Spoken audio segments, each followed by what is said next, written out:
Persiapkan hati kita untuk mendengarkan firman-Nya. Bapa di dalam surga, kami bersyukur bahwa Tuhan Yesus pernah Engkau utus datang ke dalam dunia sebagai misionaris pertama yang memberitakan kabar keselamatan bagi kami orang berdosa. Kiranya semangat itu tetap ada di dalam diri kami, semangat itu tetap ada di dalam gereja ini, dan sebentar kami akan merenungkan firman-Mu. Kami mau belajar sesuatu tentang bagaimana Tuhan Yesus menjalankan misi yang diberikan oleh Bapa kepadanya. Bukalah hati kami, bukalah telinga kami Tuhan, supaya firman yang akan kami dengarkan pagi ini betul-betul membawa kepada kami satu perubahan pemikiran bagaimana seharusnya kami melayani Tuhan di dalam kehidupan kami.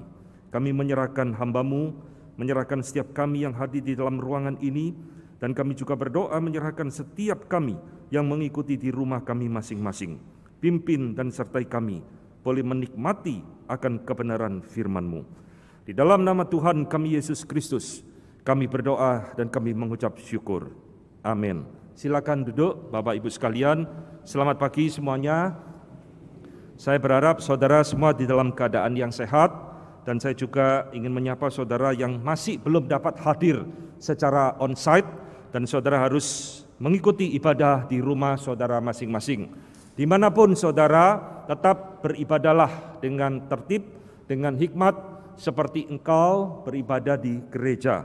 Saudara sekalian, kita akan melanjutkan khotbah kita di dalam seri kitab Markus. Saya pribadi berharap saudara menikmati khotbah eksposisi berseri ini.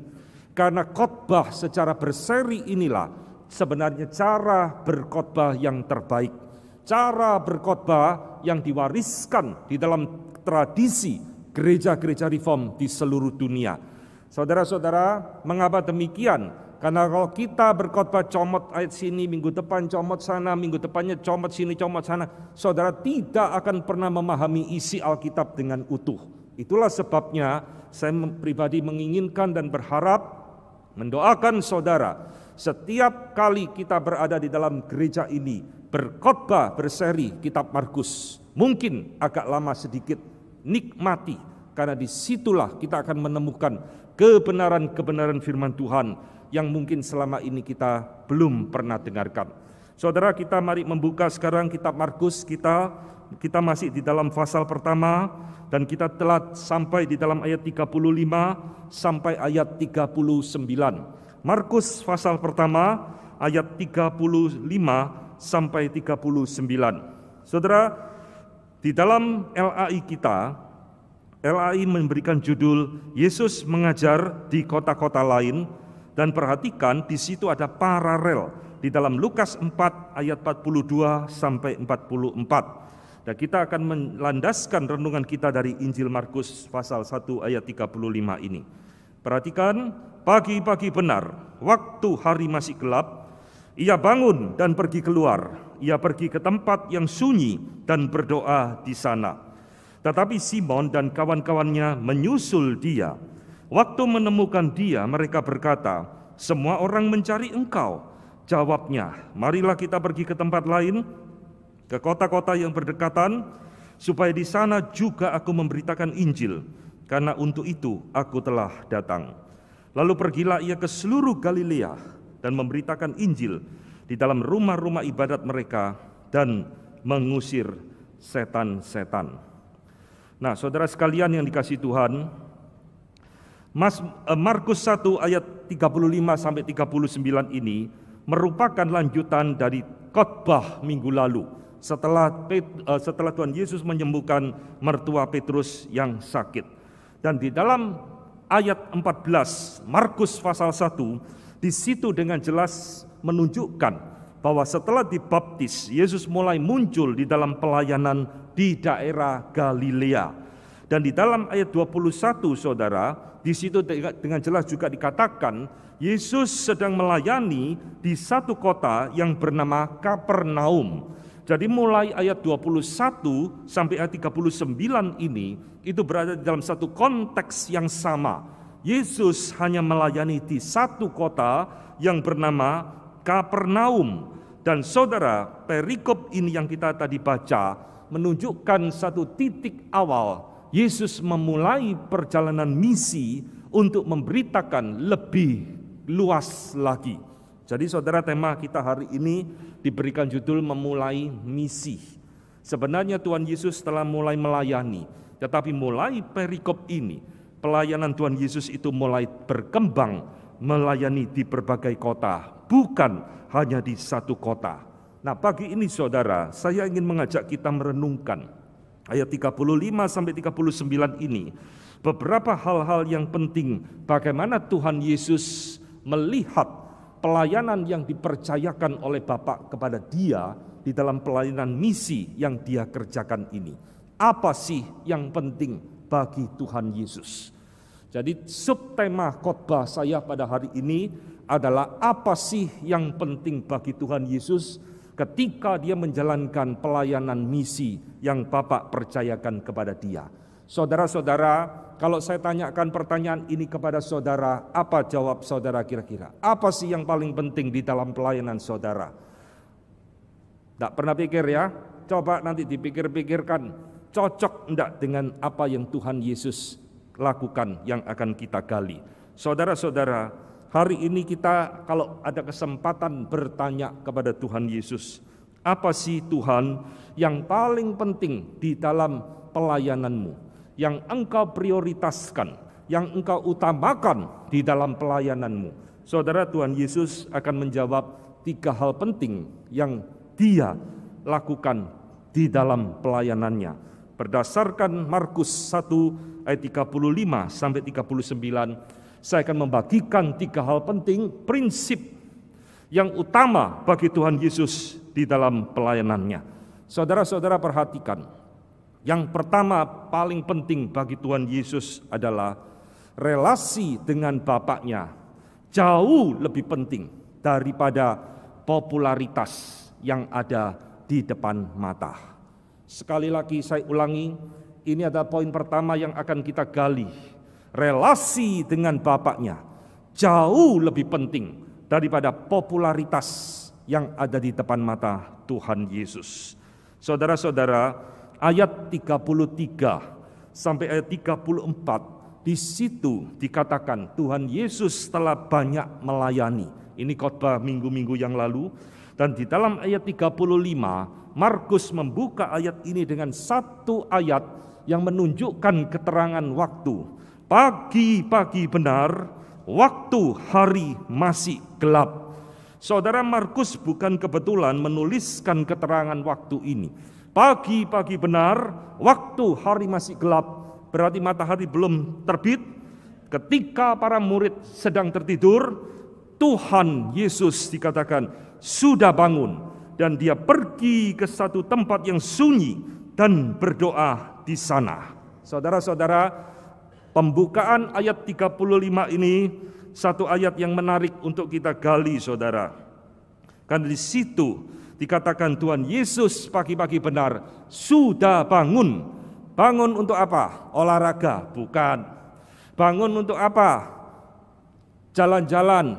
Bukan. Dia bangun pergi ke satu tempat favorit Dia untuk berdoa kepada Bapaknya. Saudara, di dalam Injil Markus mencatat Tuhan Yesus pernah berdoa 3 kali kepada Bapa. Yang pertama di dalam ayat yang tadi kita baca, yang kedua di dalam Markus 6 ayat 46, dan yang ketiga di Taman Getsemani, Markus 14 ayat 32. Dan semua ini saudara memiliki persamaan. Tuhan Yesus ketika berdoa, Dia selalu memilih tempat yang sunyi. Bukan tempat yang ramai supaya dilihat orang, tetapi cari tempat yang sunyi untuk berdoa kepada Bapaknya. Saudara-saudara, ini menunjukkan bahwa doa begitu penting bagi Tuhan Yesus. Berdoa adalah gaya hidup dan cara hidup Tuhan Yesus. Saudara-saudara, kenapa kok Tuhan Yesus harus berdoa? Bukankah Dia adalah anak Allah sendiri? Bukankah Dia adalah pribadi kedua dari Allah Tritunggal? Kenapa Dia masih perlu berdoa? Kenapa Dia suka berdoa? Saudara-saudara, saya akan memberikan kepada kita beberapa pemikiran. Tuhan Yesus rajin berdoa kepada Bapaknya. Ini menunjukkan dia bergaul erat dengan Bapaknya. Rahasia berdoa dimulai dari pengenalan kita kepada Allah. Kalau saudara tidak mengenal Allah dengan tuntas, saudara akan berdoa asal-asalan, kita akan berdoa secukupnya, kita akan berdoa kalau sekedar ada masalah. Tetapi Tuhan Yesus di sebagian ini menunjukkan dia berdoa setiap saat, baik ketika di dalam pergumulan atau ketika dia tidak ada pergumulan sama sekali.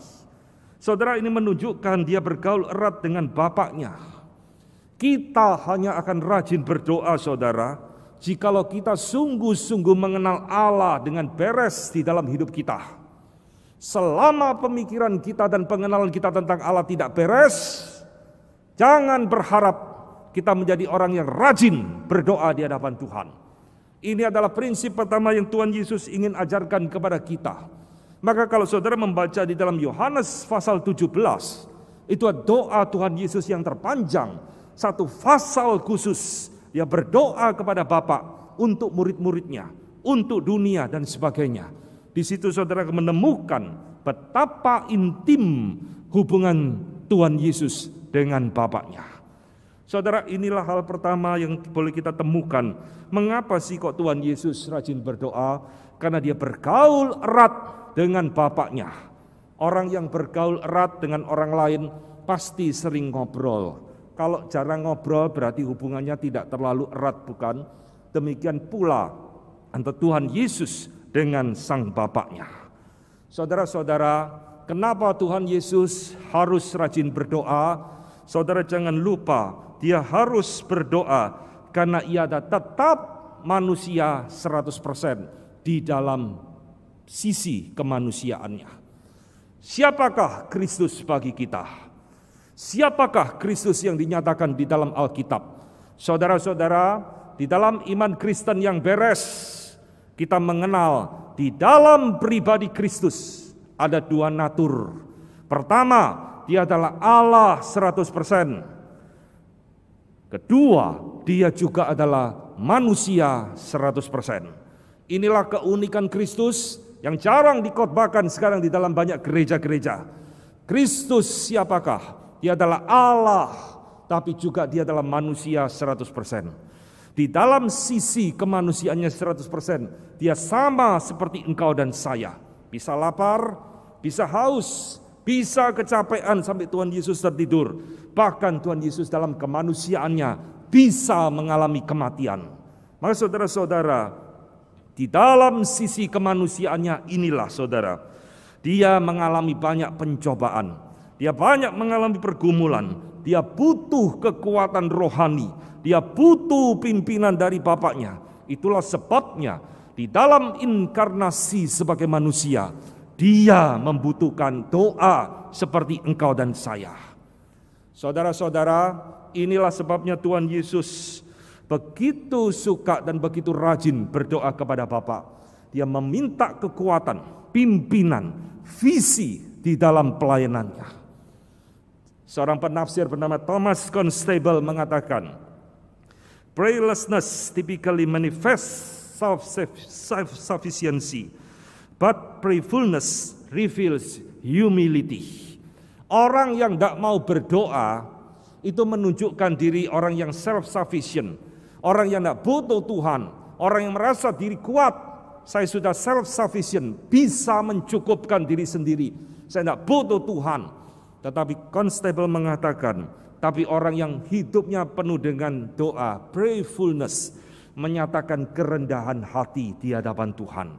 Saya orang yang lemah Tuhan, saya orang yang tidak kuat menghadapi hidup ini, saya butuh hikmat-Mu, saya butuh pimpinan-Mu, saya butuh kekuatan penghiburan dari Engkau. Ini menunjukkan kita sedang merendahkan hati kita untuk berdoa kepada Bapa. Saudara-saudara, Tuhan Yesus di dalam kemanusiaannya, dia merendahkan dirinya, senantiasa berdoa kepada Bapa, meminta kekuatan, pimpinan, penyertaan di dalam pelayanan yang dipercayakan Bapa kepada dia. Apakah cuma dua alasan ini? Mengapakah Tuhan Yesus begitu rajin berdoa? Tidak. Saya menemukan alasan yang lain, yaitu dia rajin berdoa supaya dia menjadi contoh bagi kita umatnya. Bagaimana sih berelasi dengan Bapa yang sesungguhnya. Ini penting sekali saudara sekalian. Apa arti berelasi dengan Allah? Tuhan Yesus memberikan contoh. Salah satu relasi rohani dengan Allah yang benar adalah kehidupan doa yang konstan kepada Bapa di surga. Saudara-saudara, Markus tidak mencatat hari itu pagi-pagi benar waktu masih gelap Tuhan Yesus sudah berdoa kepada Bapa. Tapi apa yang didoakan oleh Tuhan Yesus, Markus tidak mencatat isinya. Nah, saudara kalau menggali di dalam kitab Injil, di sana saudara akan menemukan Tuhan Yesus itu berdoa bagi banyak hal. Dia berdoa untuk murid-muridnya. Dia berdoa untuk pelayanan yang dipercayakan oleh Bapa kepada dia. Dia berdoa untuk menyelesaikan tugas dan sebagainya dan lain-lain. Tetapi yang jelas saudara, doa Tuhan Yesus adalah satu relasi yang hidup antara dirinya dengan Bapa di surga. Markus dengan jelas tadi mengatakan, Tuhan Yesus ketika berdoa, dia menyediakan waktu yang khusus. Pagi-pagi benar dia sudah bangun. Kedua, Markus mencatat Tuhan Yesus juga menyediakan tempat yang khusus. Yang tidak boleh ada orang lain mengganggu. Anak-anakmu jangan mengganggu, istrimu jangan mengganggu, suamimu jangan mengganggu, handphonemu jangan mengganggu. Cari tempat yang khusus, berdoa secara pribadi kepada Dia. Ini yang Tuhan Yesus ingin ajarkan kepada kita, dan Dia berdoa saudara sekalian, bukan hanya ketika ada masalah. Tuhan Yesus berdoa bukan hanya ketika ada pergumulan di dalam hidupnya.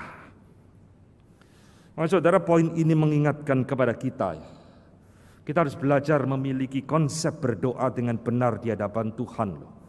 Kita sering memiliki konsep yang salah tentang doa, yang kita tidak sadari kita lakukan berpuluh-puluh tahun sebagai orang Kristen di dalam hidup kita. Di dalam masa pelayanan saya, saudara, saya akan mengambil satu kesimpulan. Banyak orang Kristen menganggap doa itu seperti ban serep, saudara. Tahu ban serep? Setiap mobil itu selalu ada ban serep di mobil kita masing-masing. Tapi ini bagian yang tidak pernah kita otek-otek, saudara. Tidak pernah kita perhatikan, kecuali ada ban kita yang gembos. Lalu baru kita bongkar, kita pasang. Setelah ban asli ditempel, ini dimasukkan lagi di bagasi. Sampai 5 tahun lagi baru dikeluarkan. Saudara-saudara sekalian, doa bagi banyak orang Kristen itu mirip seperti kita memperlakukan ban serep kita, saudara. Kita berdoa ketika hanya ada masalah. Kita berdoa ketika kita hanya sakit. Kita berdoa ketika kita mengalami ketidaklancaran di dalam hidup. Kita berdoa hanya ketika mengalami pergumulan yang berat di dalam hidup. Selebihnya kita tidak pernah berdoa kepada Bapa kita. Saudara, ini bukan berdoa yang diinginkan Allah bagi kita, saudara.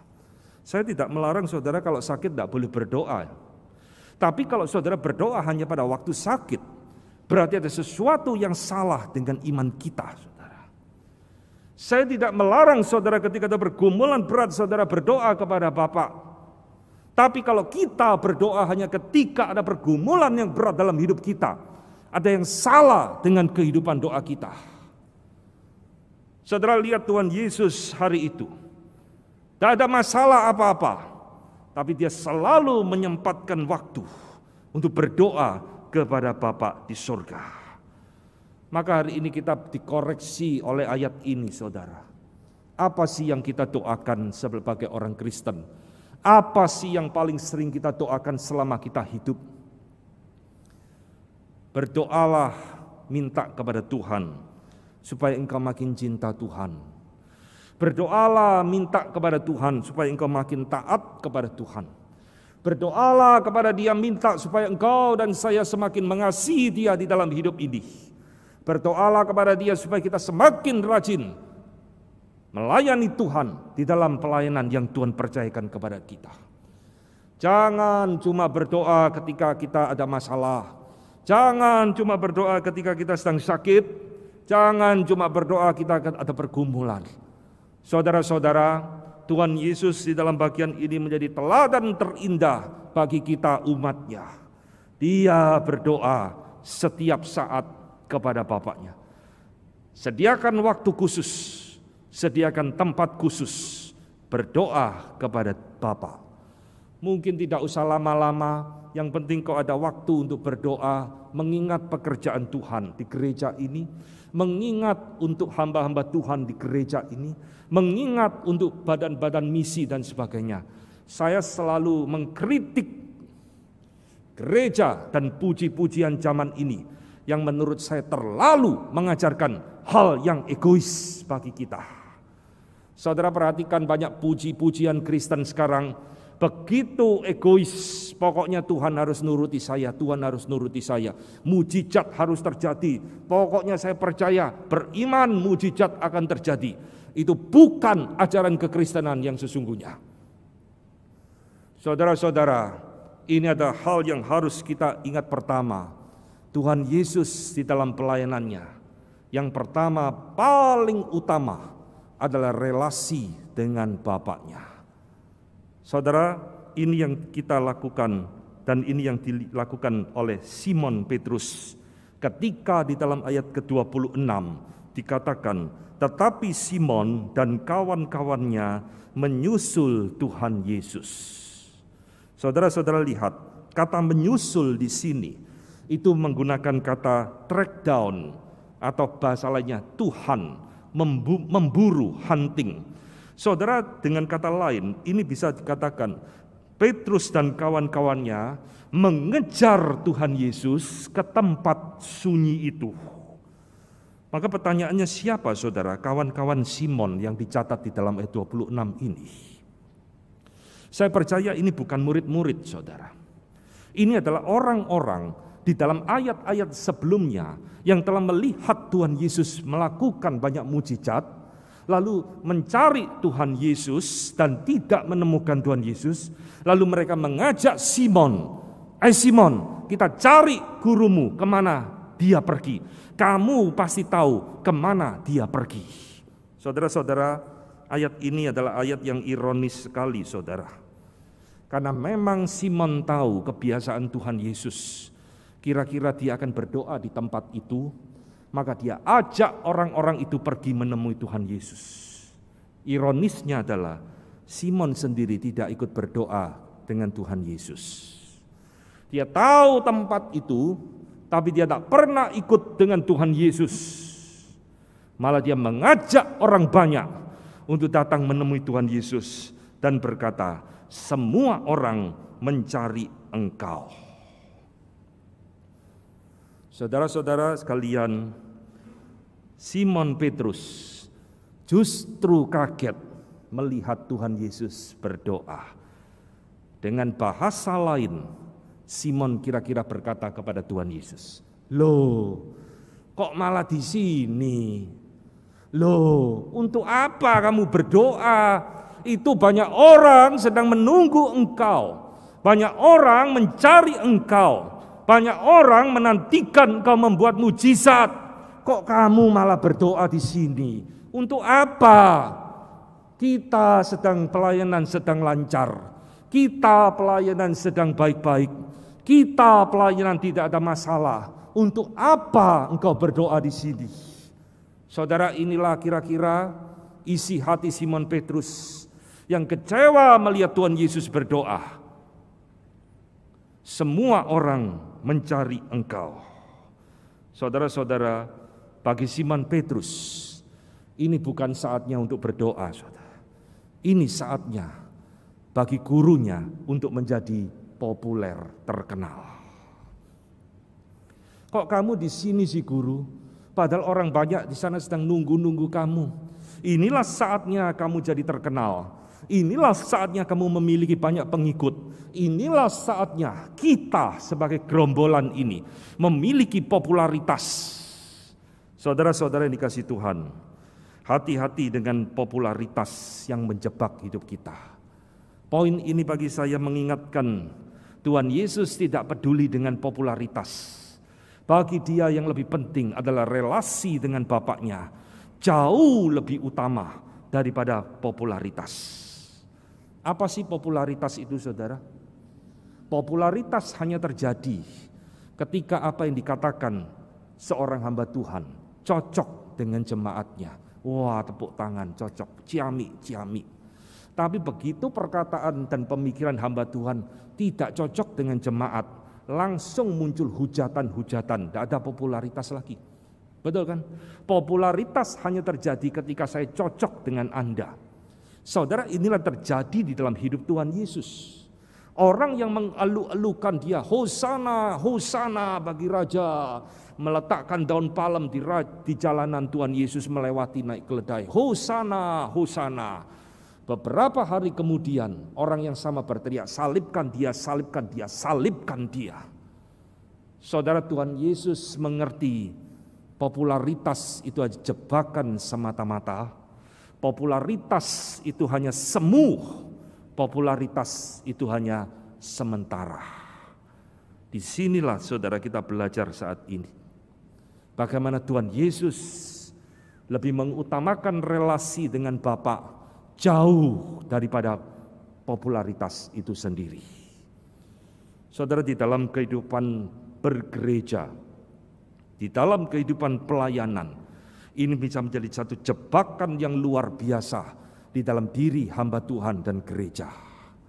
Banyak hamba Tuhan jadikan jabatan hamba Tuhan sebagai karir untuk mencari popularitas. Celakalah hamba Tuhan seperti ini. Banyak gereja didirikan untuk mencari popularitas merek gereja tertentu. Celakalah gereja jika melayani Tuhan hanya untuk mencari popularitas nama gereja. Saudara-saudara, mari kita belajar dari Tuhan Yesus. Popularitas sedang di depan mata, semua orang cari engkau guru. Engkau tidak seharusnya di sini. Tapi Tuhan Yesus tidak peduli. Mari kita belajar di dalam ayat ke-38. Tuhan Yesus menjawab, marilah kita pergi ke tempat lain, ke kota-kota yang berdekatan, supaya aku bisa memberitakan Injil. Saudara lihat, Petrus betapa kecewanya luar biasa. Di depan matamu ini guru, sudah ada banyak orang, ratusan mungkin ribuan orang nunggu kamu. Maka Tuhan Yesus ngomong, ayo kita pergi ke kota lain. Apa yang salah dengan Tuhan Yesus? Saudara-saudara yang kasih Tuhan, Tuhan Yesus mengambil satu keputusan yang tidak populer, yang mengagetkan Petrus dan orang-orang yang mengikuti Petrus. Ayo kita pergi ke tempat lain, ke kota lain. Dan saudara kalau lihat di dalam Lukas 4 ayat 42, paralel dari Markus ini, dikatakan kalimat, ketika hari siang, Yesus berangkat dan pergi ke satu tempat yang sunyi, tetapi orang banyak mencari dia, lalu menemukannya, perhatikan, dan berusaha menahan dia, supaya jangan meninggalkan mereka. Menahan Yesus, supaya jangan pergi. Tetapi Tuhan Yesus justru berkata kepada Petrus, ayo kita pergi ke kota lain, supaya aku bisa memberitakan Injil di sana. Saudara, Tuhan Yesus sama sekali tidak tertarik dengan tawaran Petrus. Ini saatnya kau jadi terkenal guru, kau banyak murid, kau banyak pengikut, justru ditolak oleh Tuhan Yesus. Saudara, saya mikirkan, mungkin tidak ada hamba Tuhan seperti Tuhan Yesus zaman sekarang, saudara. Tidak ada gereja seperti Tuhan Yesus. Begitu ada pengikut banyak, langsung senang disambut. Tuhan Yesus justru pergi meninggalkan mereka. Kenapa, saudara? Ada dua tafsiran yang saya ingin bagikan kepada saudara. Pertama, Tuhan Yesus pergi meninggalkan kota Kapernaum ini karena Tuhan Yesus ingin mengembangkan pelayanan di kota lain, sebab Kapernaum telah selesai mendengar Injil. Jadi setelah Tuhan Yesus memberitakan Injil di Kapernaum, Sudah selesai, yuk kita pergi ke tempat lain, ke kota lain untuk memberitakan Injil. Tetapi saya lebih setuju kepada pentafsiran kedua, saudara. Pentafsiran kedua ini yang lebih populer mengatakan, karena Kapernaum telah salah memahami pelayanan Tuhan Yesus. Tuhan Yesus pergi meninggalkan Kapernaum karena Tuhan Yesus menilai kota ini keliru menilai pelayanannya dia. Saudara, kenapa keliru? Di mana kelirunya? Karena kota Kapernaum hanya memanfaatkan Tuhan Yesus sebagai pembuat mujizat dan tidak menerima apa yang dia ajarkan. Inilah penyebabnya, saudara.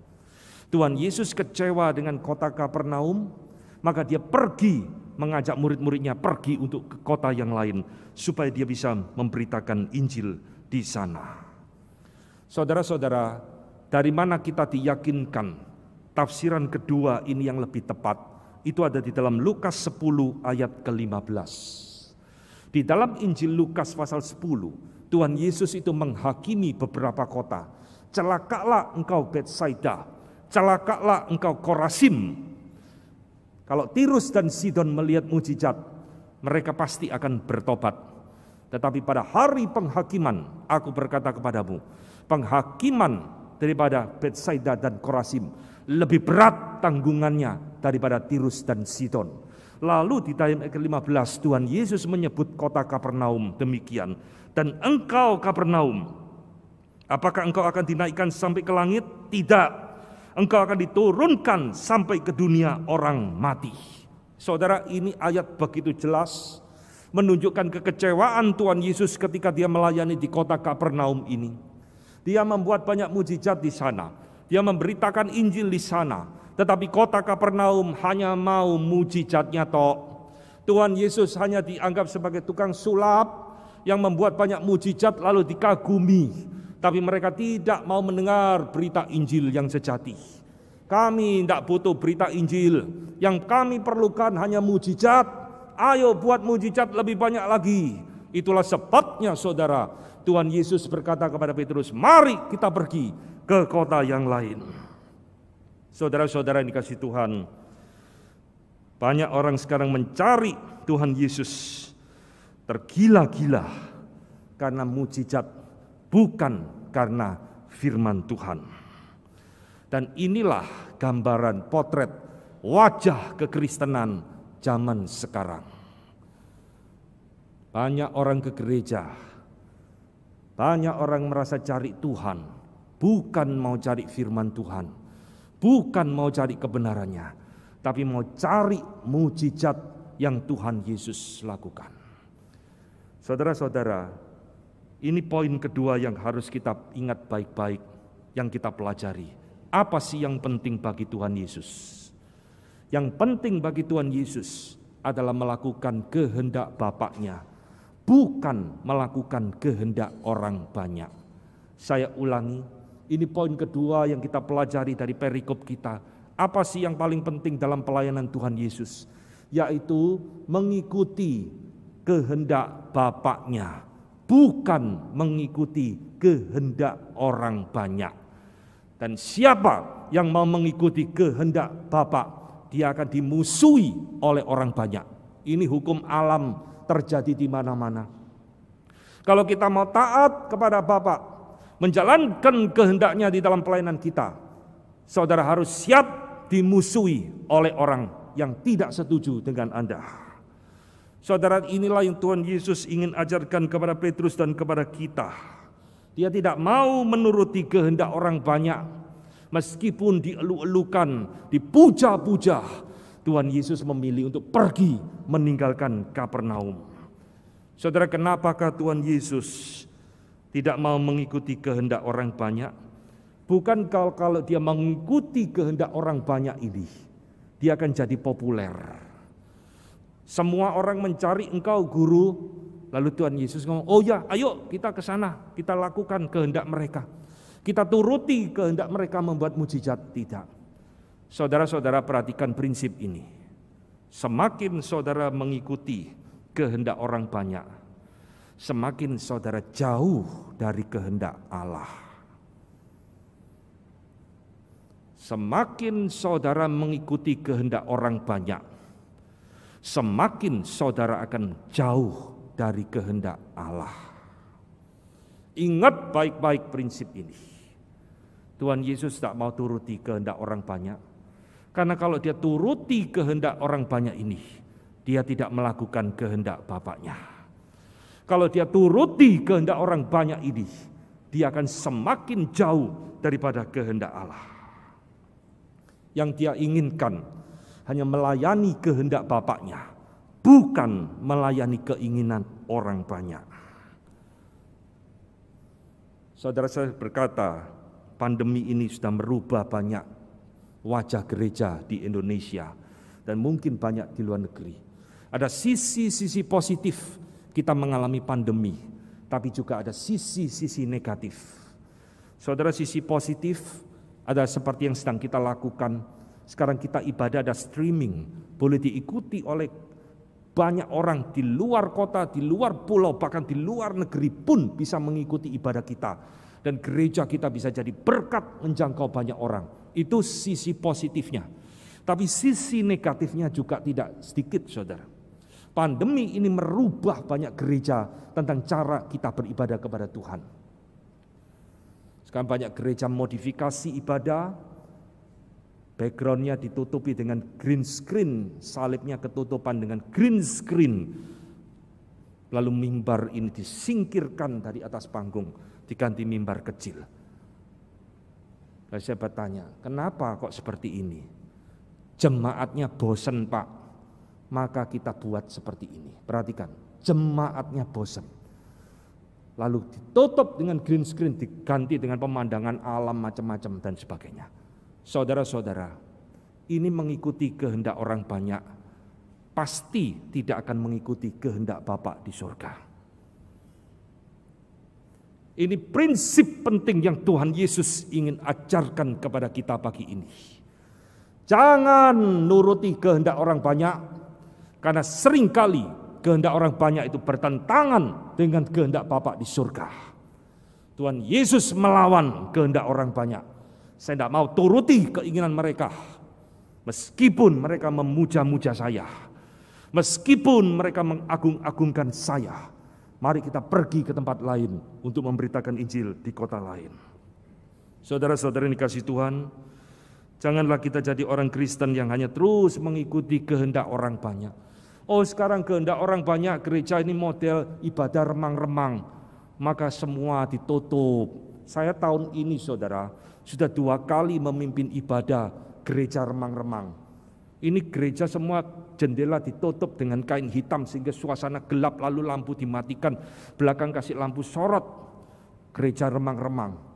Untuk apa? Karena ini tren zaman, kehendak orang banyak seperti ini. Tidak. Siapa yang mengikuti kehendak orang banyak, dia akan menjauhkan diri dari kehendak Bapaknya. Saudara, Tuhan Yesus melawan arus. Dia tidak mau ikut kehendak orang banyak. Dia hanya mau melakukan kehendak Bapaknya di surga. Prinsip ini, saudara, yang saya percaya diadopsi oleh Rasul Paulus di dalam Galatia 1 ayat ke-10. Paulus berkata, jadi bagaimanakah sekarang? Adakah ku cari kesukaan manusia atau kesukaan Allah? Adakah ku coba berkenan kepada manusia? Sekiranya aku masih mau mencoba berkenan kepada manusia, aku bukan hamba Kristus. Ini Paulus. Second, Paulus mengerti betul isi hati gurunya, Tuhannya. Jikalau aku mencari perkenan manusia, jikalau dalam pelayananku aku nuruti kehendak orang banyak, terus mau apa aku turuti, aku bukan hamba Kristus. Saudara-saudara, ini prinsip bukan hanya berlaku bagi hamba Tuhan. Ini prinsip berlaku bagi engkau sebagai jemaat Tuhan. Kau harus mengutamakan kehendak Bapakmu, bukan kehendak orang banyak. Sekalipun kau mungkin dimusuhi, dibenci, ditinggalkan, teladani Tuhan Yesus. Dia mengutamakan kehendak Bapa bukan kehendak orang banyak. Ini adalah prinsip kedua yang kita pelajari di dalam perikop ini.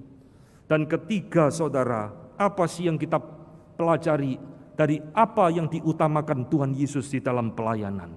Perhatikan saudara, di dalam ayat 38b, Tuhan Yesus berkata, mari kita pergi ke kota-kota lain supaya aku bisa memberitakan Injil di sana, karena untuk itu aku telah datang.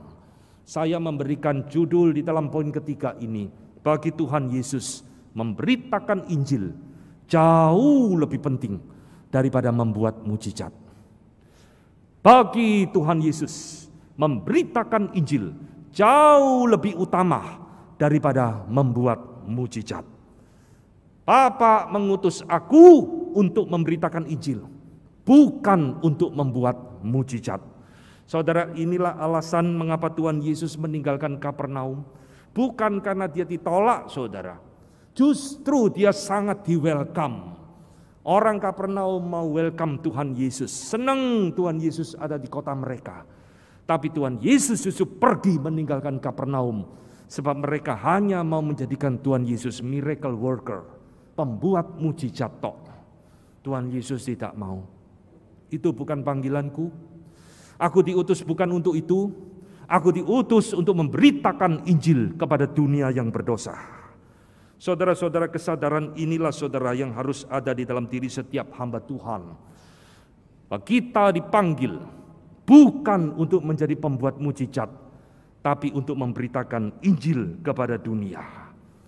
Ayat yang sepotong ini saudara, begitu penting luar biasa bagi kita, bahwa prioritas pelayanan Tuhan Yesus bukan untuk membuat mujizat, tetapi untuk memberitakan Injil kepada orang yang berdosa.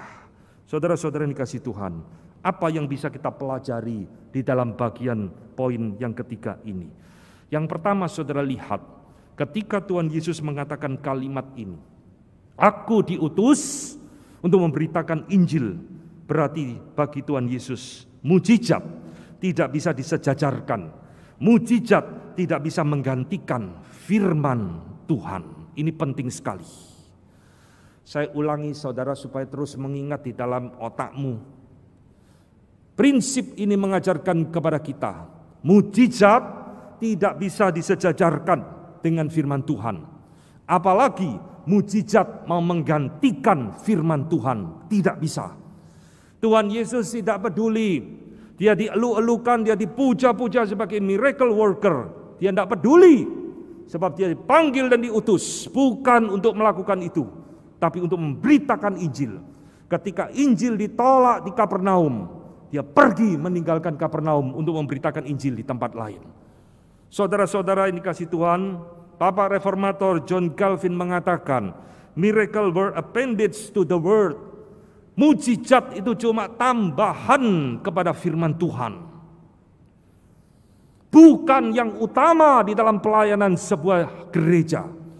Bukan yang utama di dalam pelayanan diri seorang hamba Tuhan. Bahkan Tuhan Yesus di dalam kalimat ini mengatakan, aku harus pergi sebab aku diutus untuk memberitakan Injil di kota lain, bukan untuk membuat mujizat. Saudara-saudara dikasihi Tuhan, ayat ini mengingatkan kepada engkau dan saya, mujizat bukan yang utama di dalam kehidupan orang percaya. Tapi yang utama adalah firman Allah di dalam hidup kita. Saya berkata, hamba Tuhan yang menyejajarkan mujizat dengan firman Tuhan. Hamba Tuhan yang bahkan menggantikan dan mengutamakan mujizat melampaui firman Allah. Bagi saya ini adalah panggilan yang harus dipertanyakan. Hamba Tuhan seperti ini, bagi saya ada tanda tanya besar. Betulkah Tuhan mengutus dan memanggil dia menjadi pelayannya? Sebab Tuhan Yesus sendiri berkata, aku dipanggil untuk memberitakan Injil, bukan sekedar membuat mujizat. Demikian juga hari ini saya mau berkata kepada saudara semua, orang yang mengaku diri orang Kristen anak Tuhan, tetapi seumur hidup hanya terus mencari mujizat-mujizat dan tidak pernah mempedulikan firman Tuhan di dalam hidupnya. Saya mempertanyakan iman orang seperti ini. Apakah dia orang Kristen sejati? Bagi saya tanda tanya besar pula. Orang Kristen sejati, anak Tuhan sejati, pasti merindukan firman yang sejati di dalam hidupnya. Tapi kalau kita mengaku orang percaya, kita tidak peduli firman, yang penting saya cari mujizat. Bagi saya itu ada iman yang patut dipertanyakan. Ini kemungkinan besar adalah orang Kristen palsu. Koreksi dirimu masing-masing. Selama kau jadi orang Kristen, apakah engkau mencari firman Allah yang sejati dalam hidupmu? Atau engkau cuma mencari fenomena-fenomena mujizat-mujizat di dalam hidupmu? Saudara-saudara, teologi reform seringkali disalah mengerti. Oh, teologi reform tidak senang mujizat. Teologi reform tidak percaya mujizat. Salah, saudara. Teologi reform percaya mujizat. Sampai sekarang kalau Tuhan mau membuat mujizat pun Tuhan bisa. Tapi mujizat tidak lagi menjadi yang utama. Mujizat tidak lagi menjadi prioritas. Tuhan mau membuatnya itu di dalam kedaulatan Allah, bukan di dalam keinginan kita. Jadi saudara jangan salah mengerti kita anti mujizat, tidak. Kita tidak anti mujizat, tapi kita tidak mengutamakan mujizat melampaui firman Allah. Hari ini saya ingin menunjukkan kepada saudara, di dalam Alkitab sebenarnya hanya 3 periode mujizat itu Tuhan manifestasikan dengan luar biasa. Pertama, itu zamannya Musa. Di dalam zaman Musa, mujizat Tuhan dinyatakan luar biasa, saudara. Kedua, di dalam zamannya Elia dan Elisa, itu mujizat Tuhan dinyatakan luar biasa juga. Dan ketiga, itu di dalam zaman Tuhan Yesus dan para rasul, mujizat juga Tuhan manifestasikan luar biasa. Di luar 3 periode ini saudara, apakah Tuhan membuat mujizat? Ada, tapi cuma satu-satu, jarang-jarang muncul dan sebagainya. Saudara harus mengerti ini. Tidak setiap saat Tuhan itu mengumbar mujizatnya kepada manusia. Tidak. Hanya 3 periode besar ini. Maka saudara aneh sekali kalau zaman sekarang saudara menuntut Tuhan membuat mujizat sama seperti dulu di dalam zamannya Musa, Elia dan Tuhan Yesus. Tidak. Saudara harus paham prinsip-prinsip ini. Baru saudara mengerti bagaimana kita bersikap tentang mujizat. Saudara, hal lain yang kita bisa pelajari di dalam poin ini adalah Tuhan Yesus ketika berkata, "Aku pergi ke kota lain supaya bisa memberitakan Injil di sana." Berarti saudara, mujizat itu tidak bisa jadi standar gereja yang sejati. Mujizat tidak bisa menjadi standar hamba Tuhan sejati. Ini juga penting. Jemaat yang tidak mengerti seringkali tertipu. Ayo kita pergi ke gereja itu yuk. Kita cari hamba Tuhan itu. Kenapa sih? Wah, di sana banyak mujizat terjadi. Hamba Tuhannya sakti, bisa membuat banyak mujizat macam-macam. Hari ini saya mau berkata kepada saudara, mujizat bukan patokan. Mujizat bukan standar menilai ini gereja sejati atau hamba Tuhan sejati. Lihat Tuhan Yesus sendiri. Tuhan Yesus sendiri tidak mau lakukan mujizat dengan sia-sia. Dia lebih suka memberitakan Injil, pergi ke kota lain. Saudara-saudara jangan kaget ya. Yohanes Pembaptis di dalam hidupnya tidak pernah buat satu mujizat pun dalam pelayanannya. Yohanes Pembaptis adalah seorang hamba Tuhan yang diberkati, dipakai Tuhan luar biasa. Tapi kalau saudara baca di dalam kitab Injil, dia tidak pernah buat mujizat satu kali pun. Dia hamba Tuhan sejati atau bukan? Hamba Tuhan sejati. Ngerti prinsip ini? Jangan menilai seorang hamba Tuhan dari mujizatnya. Jangan menilai gereja dari mujizatnya. Kalau gitu nilainya dari apa, Pak? Menilainya dari apa yang dia khotbahkan. Apa yang dia ajarkan. Itulah standar daripada firman Tuhan. Kalau dia mengkhotbahkan dan mengajarkan sesuatu yang bertentangan dengan firman Tuhan, tidak peduli mujizat sehebat apapun, dia adalah nabi palsu di tengah-tengah umat Allah. Saya selalu berkata keras, supaya saudara mengerti, supaya saudara bertumbuh, supaya saudara terus tidak ikut-ikutan apa yang terjadi di tengah zaman kita yang sedang kacau balau. Ujilah hamba Tuhan dari apa yang dia khotbahkan, dari apa yang dia ajarkan, baru saudara boleh cari dia, ikuti dia, kalau apa yang diajarkan itu sesuai dengan firman Tuhan. Tak peduli seberapa besar gerejanya, tak peduli seberapa terkenalnya dia, tak peduli seberapa hebat mujizat yang dia perbuat. Kalau ajarannya menyimpang dari firman Tuhan, tinggalkan dia.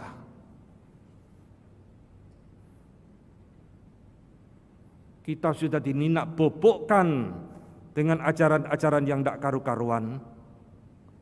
Biarlah kita kembali kepada firman Tuhan. Biarlah kita kembali kepada prinsip-prinsip Alkitab yang benar, supaya saudara menjadi orang Kristen yang bertumbuh dengan benar di dalam kerohanianmu.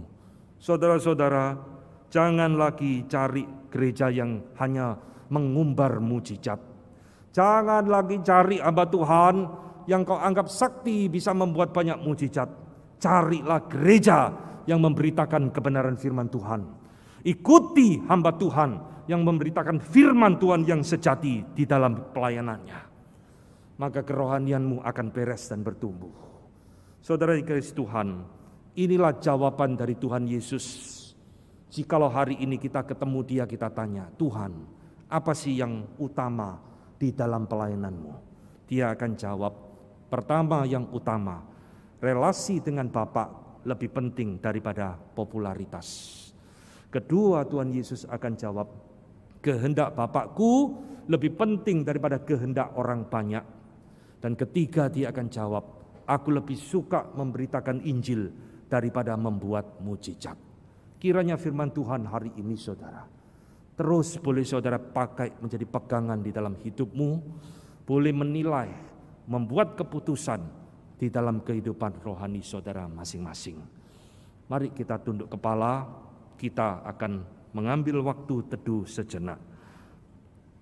Saudara, firman Tuhan hari ini sudah saya beritakan dengan satu kesungguhan hati, supaya saudara bertumbuh dan semakin mengenal iman Kristen dengan benar. Mari kita mengambil waktu sejenak, merenungkan dan merefleksikan diri kita. Adakah selama ini kita mengikut Tuhan dengan cara-cara yang salah? Kita mencari Tuhan dengan motivasi yang tidak beres di hadapan Tuhan. Biarlah kita belajar meminta ampun di hadapan Tuhan. Kita menenangkan diri sejenak.